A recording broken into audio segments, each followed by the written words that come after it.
Brandon Hyde and this organization, they preach patience. We preach patience. You all were patient. You tuned in night after night, hoping for a moment like this. The 1-1 to Story is grounded at third. Ramon Urias from third. The Orioles have done it. Go crazy, Baltimore. You are the new champions of the American League East. Here we go. Everybody grab something. Watch your eyes. Nobody gave us a chance to start this year. Nobody. That's 100 wins right there. That's 100 wins on our first step. We just won the AL East.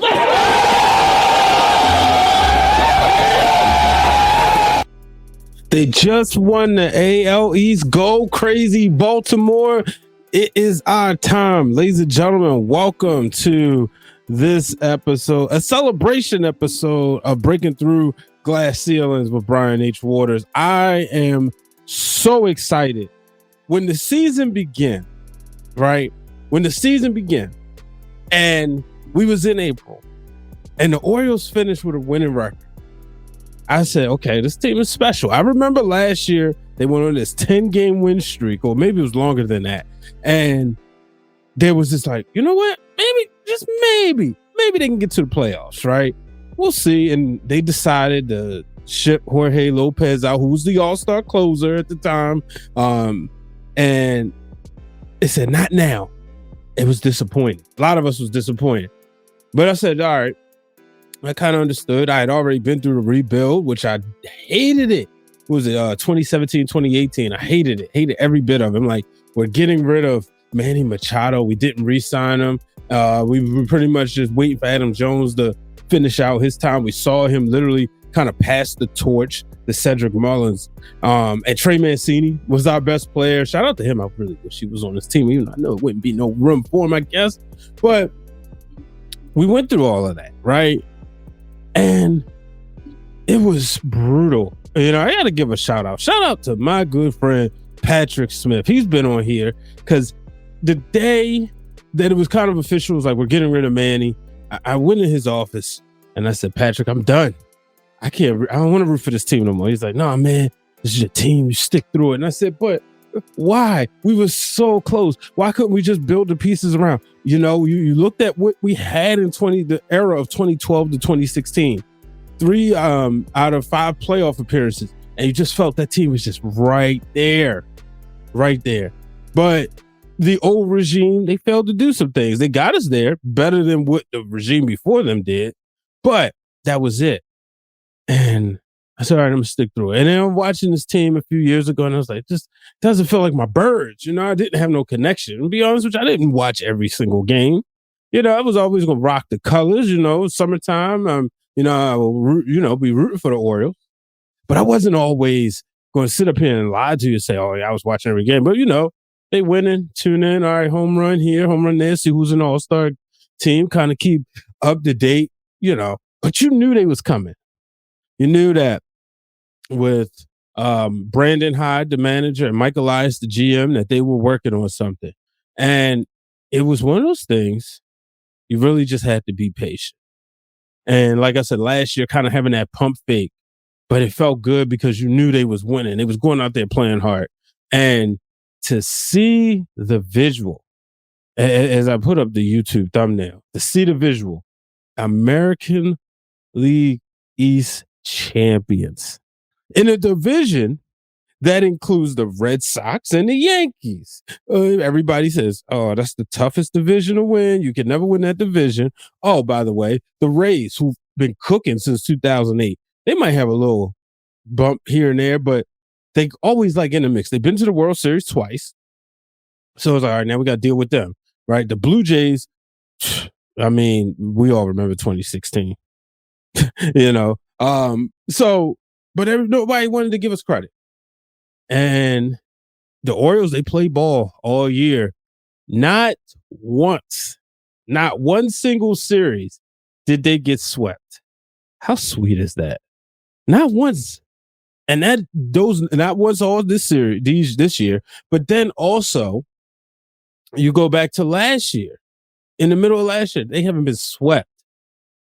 And it's gonna be interesting. I'm really, really, really excited because baseball is my favorite sport. I told y'all this. Anybody who knows me knows baseball is my favorite sport.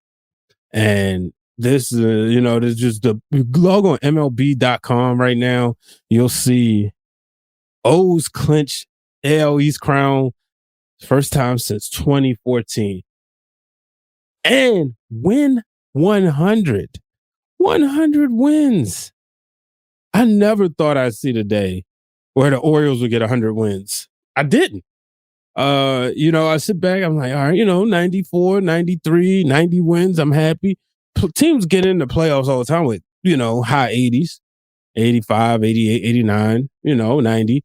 But 100 wins? And I think when I started looking, I was like, I kept seeing things like on pace, right? And about the end of August, I said, wait a minute, they might can win 100 ball games this year. And sure enough, I'm a little disappointed. I wanted to be in the yard. I said in 2014, I said next time I want to be in the yard, but I couldn't make it. But I want to take you back to 2014 because that was a special night. And I remember that night I was working at ESPN at the time and I was working on the Mike and Mike in the morning show. Y'all remember that. Shout out to my guy, Seth Horowitz. And I was working with my boy, Nate Schiller at the time. And, so my sleep schedule at that time would be 8 p.m. to about 2:30 a.m. because I had to be to work at 3:30, right? But on this night, and it was about this time, it was a Tuesday night around this time when they clinched. But on this night, I didn't go to sleep. I couldn't fall asleep. I kept trying. I said, I'm going to go to sleep. I'll wake up. They'll be done clinched. And I just couldn't fall asleep. I couldn't. And, I turned on MLB Network because I was in Connecticut, so I ain't had the MLB Network. It didn't make sense for me to have it because when I would work, when I was earlier in the season, I could have access to all the games. I wonder when I can go to work. But let's just take a listen. Ground ball, first base. Pierce got it. He will run over. He will take me out himself. And I'll be darned. The Orioles have done it. They have done it. It took 17 years, but on this Tuesday night, September 16th, 2014, the Orioles are back in the Eastern Division win column. They are the champions, and they do it with their 91st win. Champagne for everybody. So that was an amazing time, it was a team that, like I said, they looked like they was going to be the favorites. They were the number 2 seed going in that year. The Angels were the number 1 seed. Ironically, probably the only time they were really super competitive when they had under this Mike Trout contract. Albert Pujols was with that Angels team at the time as well. Unfortunately for them, they got swept by the Kansas City Royals in the first round, just like we did in the American League Championship Series. But that team had some injuries. You think about Matt Wieters, who had high expectations when he came up, kind of like Adley Rutschman. When Matt Wieters came up, I remember listening and the excitement on the radio when he was drafted to the team. And then, everybody was waiting for him to come up. And, I started wondering, I was like, because you heard Mauer Power, I think he was like Joe Mauer, but better Power and all this stuff. And I think the expectations was placed too high. Because then after a while, people say, he's not all that. And XYZ doesn't call the greatest game. But he was solid. That was a solid team. Unfortunately, he was hurt. Manny Machado was hurt that year. And this is when I said when he got hurt, that's when they really should have signed the contract. But something special tonight. We talk about Manny Machado. Manny Machado was sent to Los Angeles in a trade for a number of prospects. One of those prospects, Dean Kramer. Dean Kramer came over. And let me look it up. Manny Machado trade. Who did the Orioles get? So they got Yancel Diaz, third baseman Rylan Bannon, and 2 other prospects. But Dean Kramer. Tonight, Dean Kramer was the winning pitcher at 13-5. Amazing. 13 wins this year for Dean Kramer.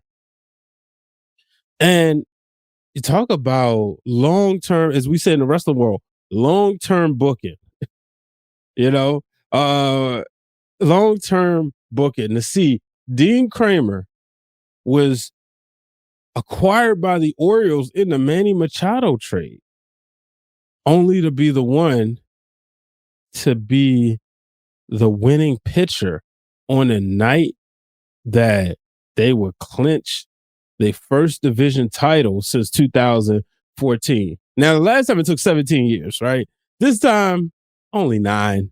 Now, it was a long 9 years, but only 9. And so, and Dean Kramer this year, 13 wins, 5 losses, 4.12 ERA. But tonight he was good. He was on point. If you go back and watch that game, he was on point. It's like he felt it. He was cooking. He was drafted in the 14th round by the Dodgers, and thank you. The Dodgers have won a World Series since. Unfortunately for them, it just didn't work out. Manny was the rental that year. He wouldn't stay with them. He actually went to the Padres, which we know there's the talk like what's going on with the Padres because they did a side by side with the Orioles and the Padres, and I think some of the numbers are similar, except the most important one, and that is wins. But for the Orioles, it's just been a journey. And then something special happened tonight. And we'll talk about that after this quick word from Blue. Because you see the shirt right here? You can get yourself one. So we'll be right back after this message. What up? It's your boy Blue Magic, owner of For Your Wear and one half of the Mixed Tag Show. Now, I know you've seen the announcements from some of your favorite podcasters in wrestling. I've decided to expand my business to become a vendor so that people from the wrestling community have a better way to communicate with some of their favorites. So check out foryourwear.com and see if your favorite podcaster or wrestler has partnered up with me. If not, let them know that they should. Also, if you're looking for a vendor for your merchandise, reach out to me at Blue Magic Grind, spell how it sound on Twitter or Instagram, or at For Your Wear, FORURWEAR, on Twitter and on Instagram. Shout out to Brian H. Waters and Breaking Through Glass Ceilings. Their merchandise are already up, and they're one of the first one that's reported, so go support them. All right? Peace. And we're back. So, we talk about, something special happening. The Orioles, during the game, announced to the crowd that they will be staying here in Baltimore as they have agreed to a 30-year lease with Camden Yards. Man, incredible. Incredible. I'm so excited. I was so excited to hear that. I had no deal. I had no doubt that the deal would be done, to be honest with you. But it's still one of those things like, man, but what if, and you heard like the thing about the owner, right? It's been so many things happening with him and the team trying to get this deal done. They said the expectations was way too high and he wanted stuff that just didn't make any sense. And it's like, that's the most beautiful ballpark. Hey, Major League Baseball, y'all can bring the All-Star game back to Baltimore. It's been to DC. It's been these other cities. We know Camden Yards is the standard. Bring it back. It was here when Camden Yards was 1 year old. Bring it back. So we get that. And we get the fact that the Orioles are going to be staying. And it was just a great way to see that crowd. And for me personally, to find out while watching the game was priceless. I didn't want to find this out through a notification on my phone, through X or Twitter or Instagram or Threads, or no offense to Baltimore Sun or Fox Sports or ESPN or MLB. It was great finding out while watching the game. And I was just sitting here and they said, if you're watching, they said, if you see the crowd going crazy, it's because they just announced a 30-year lease. And Man, I just can't tell you like how excited I am. And to see all of this happening, to see all of this, to know that the Baltimore Orioles are staying. Now we got one more thing to do. Let's bring a World Series to Camden Yards. You know, I was definitely going to touch on this. This week, the Orioles lost a legend. Mr. Oriole himself, Brooks Robinson, passed away. And, you know, everybody always talks about the way he is, that, you know, playing the game the right way. You know, he died at 86. And he said, like, everybody, he was always, you know, approachable. I listened to the Adam Jones podcast. And one of the things Adam talked about was he would go to him and, you know, and listen. He said he just listened to him. He said, hey, man, tell me, what am I doing? What do you see out there? And it made you want to do things the Oriole way, working hard, playing hard. And I believe it was Gunnar Henderson or Adley Rutschman said that they had a chance to talk to him. And everybody said he loved these Orioles. And I saw somebody in the stands there, win it for 5. And it just made me think, like, when the Lakers won in 2000, Kobe and Shaq won their first title. The season Wilt Chamberlain died. When the Lakers in 2020 won the championship after Kobe died. And I mean, how sweet would it be if these Orioles could do the same thing? Now, like I said, I just want to celebrate tonight. Well, you know, I'll probably bring you some coverage when they, you know, go back to the, you know, from as far as the baseball side of things and who they could face. I am going to pull up the MLB postseason because when I looked at it, I ain't gonna lie, it looked sweet. It looked real sweet. Just the way it stands right now. And that's because if the season was to end today and we would get ready to start the postseason, I would see something so sweet, so beautiful. That is the Orioles at the number 1 seed.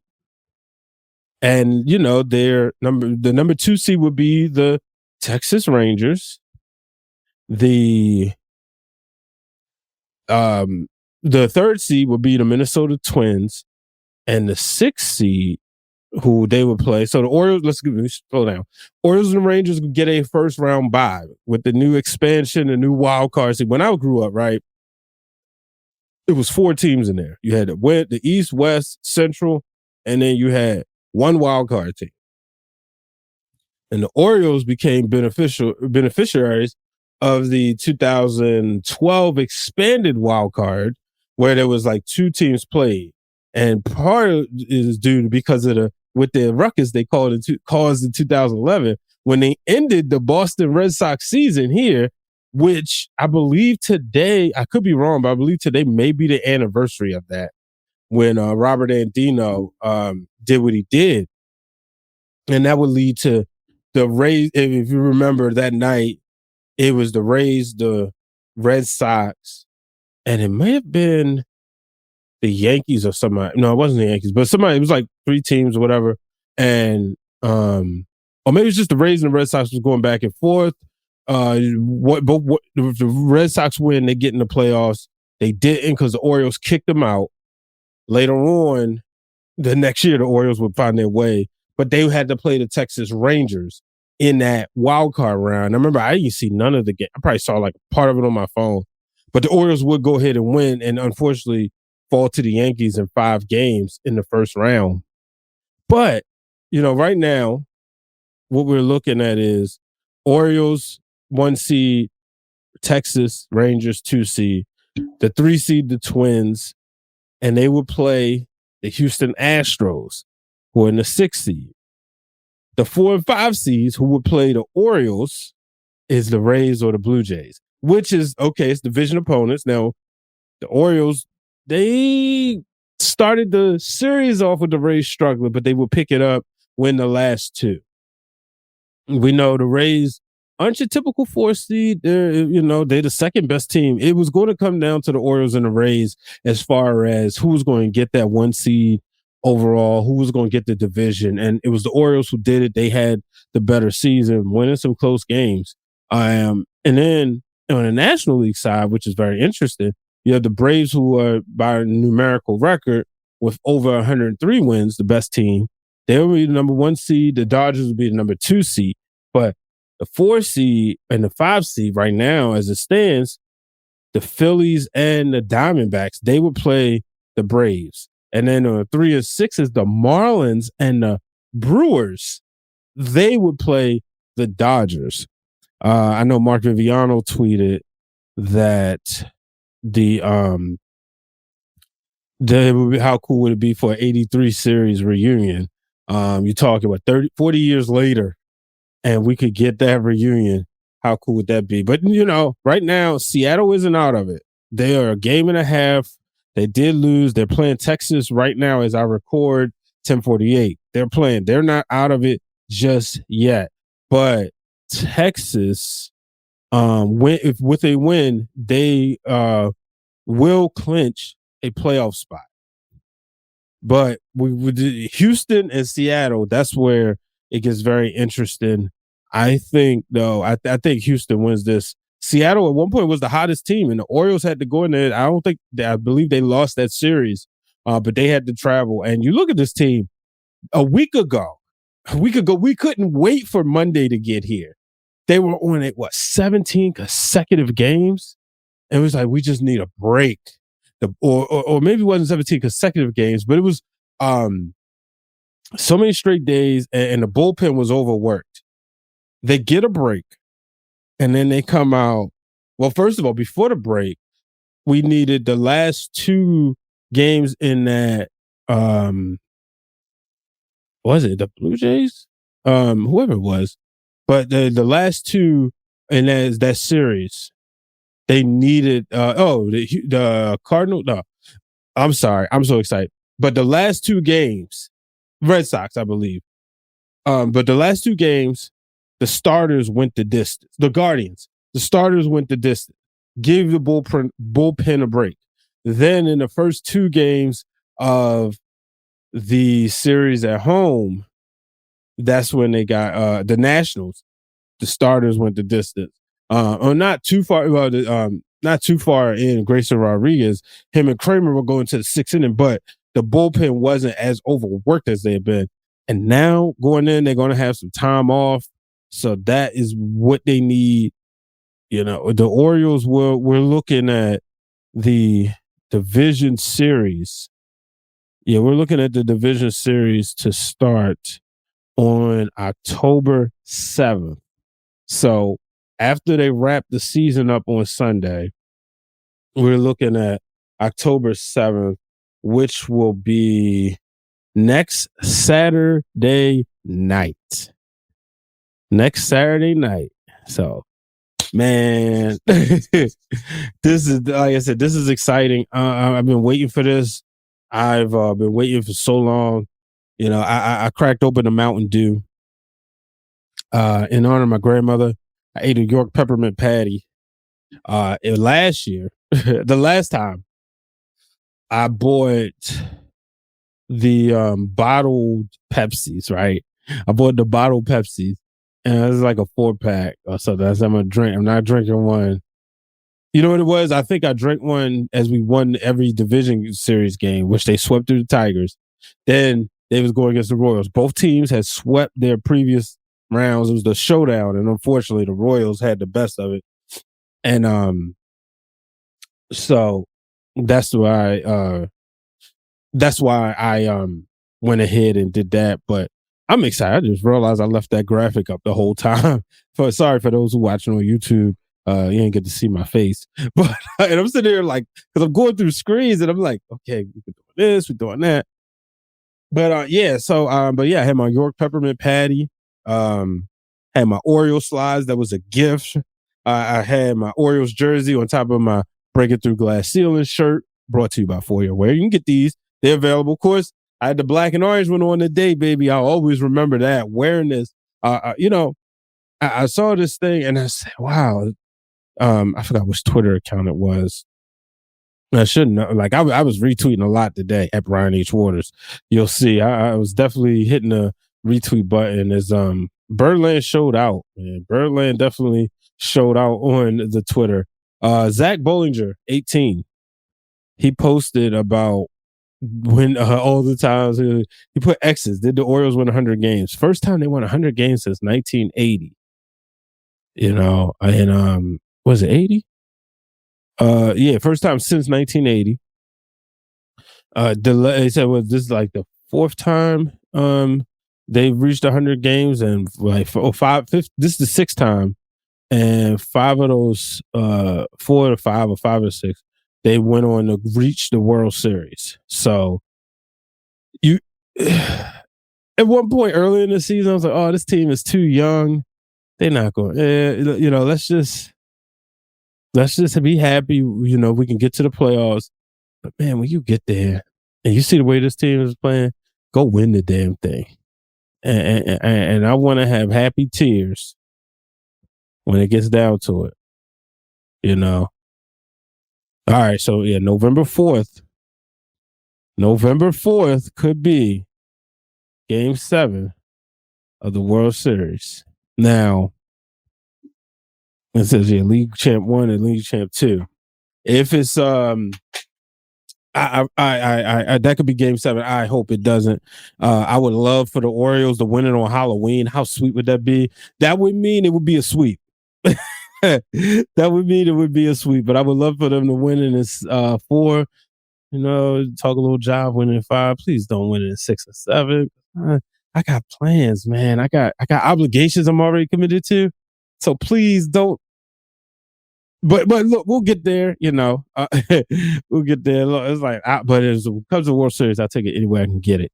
This is the one I want. I've said this time and time again. The Super Bowl is nice. I got, I got a replica Super Bowl ring, right? Actually, 2 of them. I got both Ravens replica Super Bowl rings, right? I have a Lakers replica championship ring. These are nice. These are real nice. But I will trade in the memories. But this one, 2020. I ain't get all the ones. I only get stuff that I've seen, right? Eventually I'll get the 2000 through 2002 Lakers, and then 2009 and 10. But I got this Kobe ring that commemorates all of Kobe's championships. But I'll trade in the memories for one Orioles World Series championship. I've said that time and time again. Like, even though 2012 was special, though, I was interning at the Baltimore Sun. I got to cover that team. I covered that Orioles team a little bit. I got to do some cool video edits. Shout out to my mentor, Kevin Richardson. Shout out to my my supervisor, Steve Sullivan, and my mentor, Sam Davis. Without them, the opportunity wouldn't have happened. So, but I really want, I bleed black and orange. My business colors are black and orange. My show colors are black and orange. It's a reason for this, Well, let me throw that on your screen. Breaking through glass ceilings. It's in black and orange. These are my colors, man. This is my team. So, ladies and gentlemen, the Baltimore Orioles. Yes, the Baltimore Orioles are the American League East Division champs. 3rd time in my lifetime. Maybe 3rd time is the charm. We're going to see what happens. I'm supposed to be at the game. Actually, shout out to Dunkin' Donuts. I want tickets to the Friday game, so I plan to go. I know it'll probably be drunk, hungover, but John Means is going, so I hope those boys play and show out. Now, I know it ain't really much to play for now, but keep the reps going. Give me a win. I was there earlier. My kids got to go. It was my daughter's first time at an Orioles game, so I was excited about that. That was the last time Bautista pitched, and man, he was incredible. I got to see the presentation, and I was like, wow, this is on par with Ray Lewis.